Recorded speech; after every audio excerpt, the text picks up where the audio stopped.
Ассаляму алейкум ва рахматуллахи тааля ва баракатух, дорогие телезрители, слушатели. Сегодня у нас в студии особенный гость.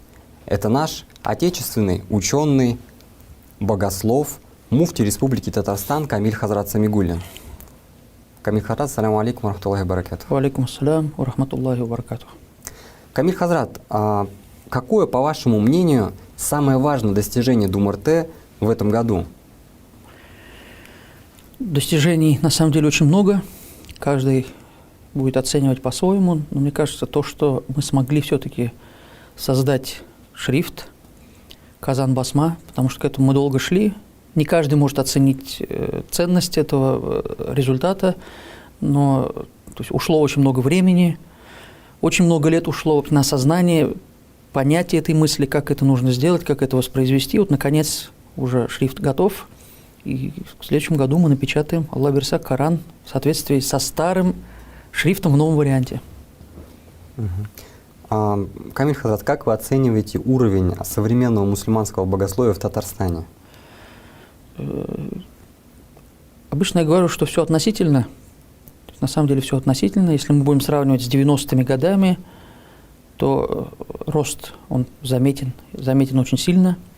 Потому что кто бы чем ни хвалился, но в основном все, кто имеет сертификат АЙОФИ по исламским финансам, они живут в нашей республике. Если в нашей стране есть несколько курра, чтецов, которые могут читать по 10 каратам, то они тоже живут в нашей республике. То есть мы, альхамдулилля, смогли поставить правильные приоритеты и можем ценить вот этот результат.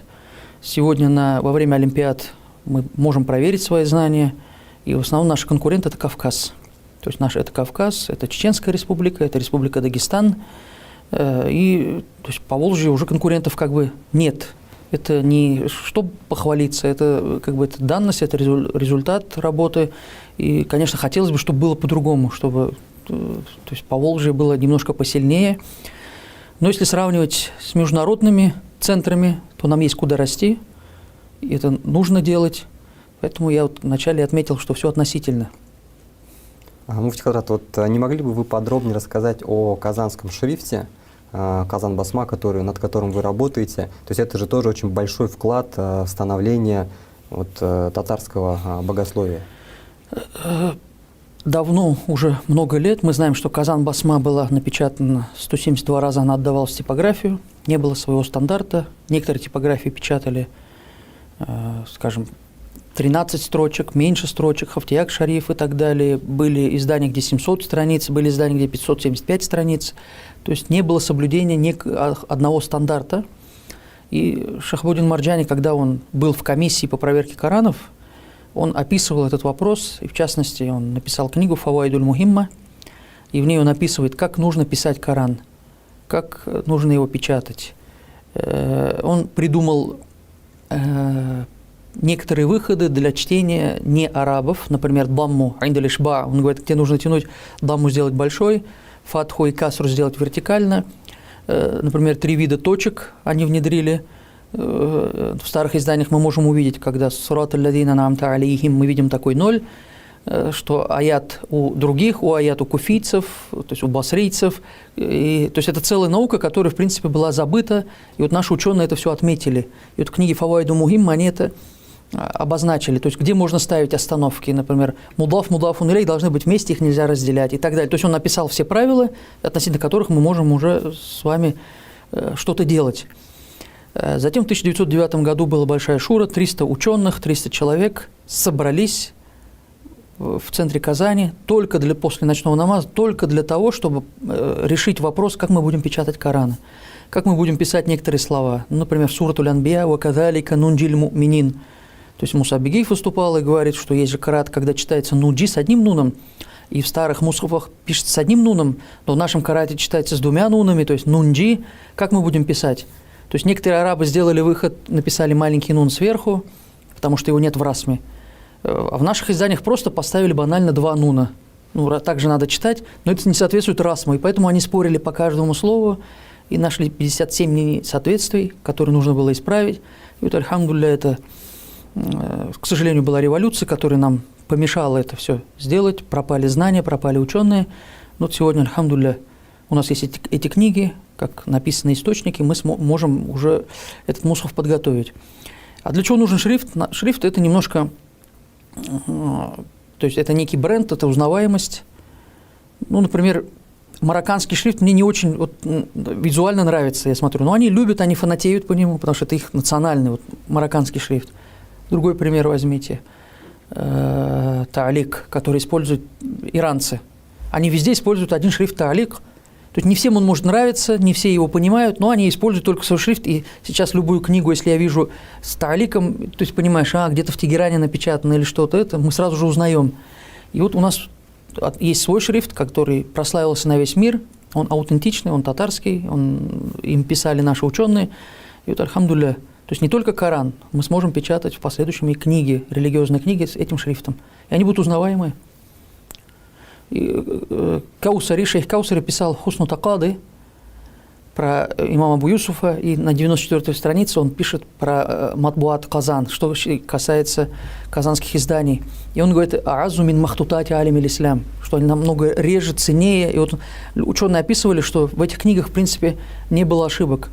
Сегодня у нас есть компьютер, мы можем проверить много раз. У нас есть технологии, но мы все равно... Вот как в строительстве. Мы же поражаемся, как раньше строили, а сейчас у нас технологии, мы не можем же так построить. То же самое и с этим, да, то есть мы не можем также напечатать книги, чтобы не было ни одной ошибки. А раньше ученые могли. То есть это таш-басма, это свинцовый шрифт, это надо было набрать страницу, ее выверить. То есть минимальное количество ошибок. И вот этим уникальны были наши книги. И вот этим отличается наш новый шрифт, что он относится к определенной местности. Он был создан здесь. Смотря на него, мы сразу же узнаем, что эти книги были напечатаны в Казани. Об этом знают международное ученое мусульманское сообщество. И представляете, если новые книги будут писаться этим же шрифтом, то есть шрифтов очень много в компьютере, но казанский шрифт он один. Машаллах, получается, вот наше богословие приобретает такой узнаваемый вид. То есть свое лицо. К сожалению, после 90-х лет вот среди арабов есть некое недопонимание, кто не знает историю. Почему-то они воспринимают, что ислам в России появился в 90-х. То есть не было вот этого огромного пласта, мы же 1000 лет уже будем отмечать, выделяем эту дату, что первая религия, небесная религия на территории современной Российской Федерации – это ислам, не другие. Потому что крещение было в 988 году, а принятие ислама в 922 году официально, и эту дату признали все. То есть от главы государства до простых ученых, то есть рядовых сотрудников различных университетов, все признали эту дату. То есть и вот мне кажется, что этим эта дата важна. Хорошо, спасибо, муфти Хазрат. Муфти Хазрат, почему Духовное управление мусульман Республики Татарстан взяло на себя ответственность за создание и сохранение татароязычной среды? Как татарам вообще, по вашему мнению, сохранить свою самобытность? Ну, название, оно само, это же Духовное управление Республики Татарстан, то есть связано с татарами. И Всевышний Аллах так предустановил, что создал нас этой народности. То есть если мы даже будем смотреть, что нет отличий араба от неараба, но все арабы, они сохраняют свою наследственность и говорят, что вот он из курайшев, и гордятся этим. То есть с какого он племени, они этим гордятся, они это выделяют. И не значит, что мы должны отойти от национальности и сразу же перейти. Почему? А почему? Это же не значит, что надо на русский обязательно перейти. Почему? Почему мы не можем сохранить именно свой язык? И именно язык, национальность, она помогла сохранить религию также. А религия – национальность.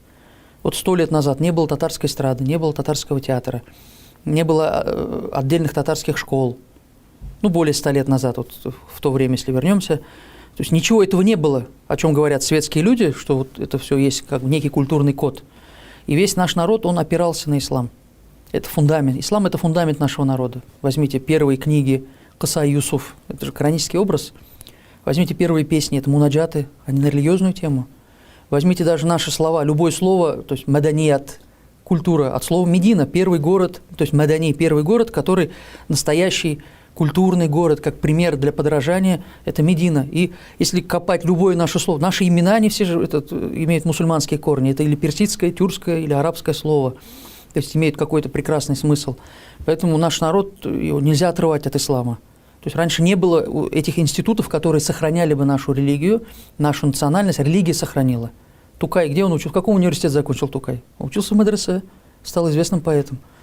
То есть посмотрите на Шахабуддина Марджани, великий историк татарского народа. Если не брать его как богослова, взять как историка, где он учился? Учился в Бухаре, в медресе, а начал вообще в своей деревне. Поэтому религия сохраняет нацию, а нация сохраняет религию. То есть человек понимает, что вот он другой. То есть мы не такой национальности, мы не такого вероисповедания, у нас есть что-то свое, и это надо сохранять, этим мы отличаемся. И в этом красота нашей страны, что у нас есть, как лоскутное одеяло, у нас есть, то есть все различные, и в этом красота литааров, чтобы мы познавали друг друга. То есть не значит, что мы должны зайти под глобализацию, забыть все свои корни, традиции. То есть забудем язык, то есть завтра придет время, когда забудем религию. То есть читающему намаз этого не понять. А посмотрите на простого татарина, который знает, что он мусульманин, то есть не читает, не молится, но когда-то намеревается после пенсии там, или что-то, но он идет на маджлис, он, как душа его тянет, он идет в мечеть. То есть что его тянет? То есть он о религии ничего не знает, он знает, что он татарин, значит, он должен пойти в мечеть. Значит, национальность сохраняет его, то есть держит недалеко от ислама. И все-таки есть надежда, что он все-таки станет более послушным по отношению к приказам Господа. Спасибо, муфти Хазрат. Каким, по-вашему, должен быть современный мусульманин? В первую очередь богобоязненным. Ценности, они никогда не меняются. Честность, она всегда в цене. Слово, оно всегда должно быть санадом. Слово должно быть документом.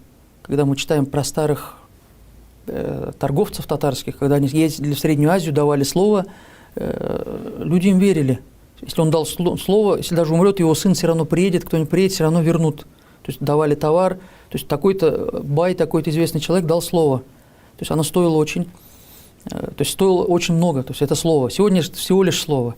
Поэтому честность – это всегда, в первую очередь, таква, богобоязненность. И вот я вспоминаю слова Исмаиля Бульбуля, когда докторантуру поступил, то есть магистратура закончилась, он говорит: иншаллах, сатаналь дараджа доктора уама фаукаха. Ты, говорит, дойдешь, иншаллах, говорит, дойдешь до степени доктора, и говорит, то, что выше этого. Я говорю: а что уама фаукаха, что может быть выше? Он говорит: рида Аллах, довольство Аллаха. То есть самая большая степень – это довольство Аллаха. Поэтому современный мусульманин, все же относительно все быстро меняется. То есть мода меняется. Что было раньше то есть модным, потом перестало быть модным, стало очень некрасивым, а сейчас опять какая-нибудь там одежда из Советского Союза приобретает актуальность. То есть все постоянно меняется. Сегодня может быть модно с гаджетом находиться в руках, а потом через 10 лет мы будем ценить тех, кто смог все-таки оторваться от них и немножко ребенок поиграть на улице. Поэтому все меняется, но вот эти ценности, они меняться не будут. Самое главное – это таква и довольство Всевышнего Аллаха. Если мусульманин живет так, что Аллах доволен им, то есть он молодец. Когда Али радаллаху ан спросили, то есть как ты считаешь, что для тебя счастье, счастливый день? Говорит: это день, когда я прожил и не совершил греха. То есть вот один день я провел, и ничего я не сделал запретного, не нарушил. То есть Аллах мной доволен в этот день. Это самый прекрасный день в нашей жизни. Спасибо, муфти Хазрат. Наши реалии сегодня требуют от людей многогранности. Кроме семьи, работы, многие из нас находят дополнительные занятия, занимаются спортом. Вы и сами занимаетесь активно спортом, подаете в этом действительно хороший пример для всей нашей уммы татарстанской и российской. А вот что говорит ислам о спорте? Во-первых, про многогранность. Многогранность – это, конечно, все хорошо, но нам не хватает специалистов, тонких, узких специалистов. То есть, обучаясь в медресе, мы обманываемся и думаем, что знаем все науки. Мы познакомились, это как медицина. Мы познакомились со всеми науками, потом делаем тахассус, специализируемся в том или ином направлении. То есть ты дантист или ты хирург. Абсолютно разные направления, они различаются, но общую информацию они получили одну. И здесь то же самое, нам не хватает специалистов. То же самое и в спорте. То есть невозможно заниматься всем. Ты говоришь, ты спортсмен, то есть надо выбрать что-то для себя, но есть некие ограничения, то есть ислам налагает это ограничение, потому что в исламе есть ответ на все. Нет такого момента, аспекта нашей жизни, чтобы ислам промолчал. Он говорит, или это запретно, или это похвально, это халяль, это харам, это макрух, это мубах. То есть нейтрально, если ты сон можешь превратить в поклонение, можешь, то есть просто как нейтрально, то есть просто лежишь как шланг. то есть время провел. Поэтому ислам, он на все обязательно дает свое мнение, дает свою характеристику. Поэтому есть ограничения, например, гаурат, то есть открытие постыдных мест. И думаешь, что ты соблюдаешь сунну, делать харам, это неправильно, несопоставим вред тому, что ты пытаешься сделать якобы что-то благое. Поэтому открытым гауратом, то есть соблюдать сунну, кой является спорт, быть здоровым, это сунна пророка, саллаллаху алейхи вассалям. Он сам дал нам пример. Он бегал со своей женой Айшей, радаллаху анха. Он сам боролся с Руканой. Он завещал учиться стрелять из лука. Рассказывал, когда вернулся в Мекку, он показывал на колодце и говорил, здесь я научился плавать. Поэтому это все, когда говорят, а где он плавал, не было же моря. То есть не было моря, ну не в песке же плавал, раз хадисы есть. То есть вот определение есть отдельная книга «Ля Абуль Араб». Ученые Египта, они собрали игры во времена пророка и сахабов, какие были игры, во что играли. И там очень сильно описывается, то есть хорошо описывается, как пророк сам плавал, стрелял из лука в детстве, чем они развлекались в то время. То есть мы это тоже как бы узнаем. Поэтому спорт – это сунна пророка, саллаллаху, быть здоровым – это сунна. Но есть некие, даже не хотелось бы огорчать, не то что ограничения, есть некие правила, которые мусульманин должен держать в углу, прежде чем выбирает то или иное занятие. И движение нужно. То есть в движении баракат, харака-барака, поэтому спортом... То есть это сунна пророка, саллаллаху алейхи вассалям, мы должны быть здоровыми, мы должны быть сильными. То есть такой верующий, он более любим Всевышним Аллахом, нежели слабый верующий, потому что от него больше пользы. Конечно, этот хадис можно понять, как и вера, сила веры, это тоже важно, но и физическая сила. То есть мы же видим, что физически сильный человек, он больше приносит пользу обществу, нежели больной человек, нежели у кого мало силы. Да, еще раз спасибо большое. Вот мы вас знаем, помимо того, что вы занимаетесь богословием, у вас очень много активностей, вы еще и мастер джиу-джитсу. На что следует, вы уже ответили, на что следует обращать внимание при выборе спорта. Вот в одном интервью вы сказали о том, что вы готовите книгу о татарской сабле, то есть целую научную работу. Можете, пожалуйста, рассказать об этом подробнее? Научная работа – это в рамках кандидатской работы, то есть расскажу вкратце, то есть наоборот, вкратце. То есть это не совсем книга, это работа, которую нужно будет защищать, так как есть образ, если мы скажем шашка, черкесская шашка или казачья шашка, вы сразу же представите. Скажем, индийский шамшир, кто-то представит его, да, сможет там, скажем, меч, какой-нибудь кладенец из сказки, вы уже его представляете. Катана японская, мы ее видели все в различных фильмах. Есть ассоциация. А татарская сабля, какая она? То есть ее осталось очень мало. Они хранятся в музеях, но этого образа нет. И вот самая главная задача – вернуть этот образ, чтобы люди понимали, знали, что это такое. Это некое, это культурное наследие нашего народа. И не хватает нам вот образа батыра. То есть, если завтра будет сабантуй, как мы оденемся? Нам скажут, одень национальную одежду. Мы сразу же представляем цветную тюбетейку, какую-то цветную жилетку. То есть, как будто бы у нас были только артисты, но не было батыров. Где образ татарского батыра? И вот над этим нужно, нужно размышлять. Сказали мастер, конечно, не мастер. То есть, тренируюсь, любитель. Для меня это, в первую очередь, почему именно борьба? Это сунна пророка, саллаллаху алейхи вассалям. И однажды я был на тренировке в Дубаях, зал Нигуэйра. Имя называть не буду, это можно сказать, шейх, не ученый шейх, а он, то есть из семьи руководства страны, он занимается именно джиу-джитсу очень активно, черный пояс по бразильскому джиу-джитсу. И мы с ним общались, с этим шейхом. Он, разговорились, как раз перед тренировкой, он сказал, говорит, для нас мы понимаем, что это наука, отдельная наука, которая называется ильмуд дифа, знание о самообороне. То есть меня захотят обидеть, то есть любая ситуация. То есть не надо изучать спорт для того, чтобы обидеть кого-то, это не цель. Цель спорта – быть сильным, чтобы защитить слабого, защитить себя, свою честь, свое достоинство. И тебя хотят что-то сделать, ты безоружен, ты без всего. Поэтому ты как-то должен справиться, просто отстоять свою честь. Вот для этого и нужна борьба, если коротко отвечать. И это часть сунна. Если мы будем делать это с таким намерением, с намерением, что мы возрождаем сунну пророка, саллаллаху алейхи вассалям, то я уверен, что за это будет и награда. Да, спасибо, муфти Хадрат. Ну и, может быть, в завершение такой нашей встречи, какой бы совет вы дали нашим зрителям? Я уже этот аят сегодня прочитал. Аста'иду биллях, ва ман яттакиллях, кто проявляет таква, боится Всевышнего Аллаха, яджа'аль лаху махраджа, Аллах дает ему махрадж, выход из любой ситуации, ва ярзукху мин хайθу ла яхтасиб, и даст ему риск, даст ему пропитание даже из тех мест, откуда он не ожидал. Поэтому самое главное – это довольство Всевышнего Аллаха, который достигает послушанием и боязнью его запретов. Да, муфти Хадрат, большое вам спасибо за нашу встречу, за эту очень содержательную беседу. Ассаляму алейкум ва рахматуллахи та'аля ва баракатух. Ва алейкум ассалям ва рахматуллахи ва баракатух. Дорогие телезрители, наш сегодняшний выпуск подошел к концу. Благодарим от вашего лица муфти Хазрата за то, что согласился с нами побеседовать и ответить на интересные вопросы. Ассаляму алейкум ва рахматуллахи ва баракатух.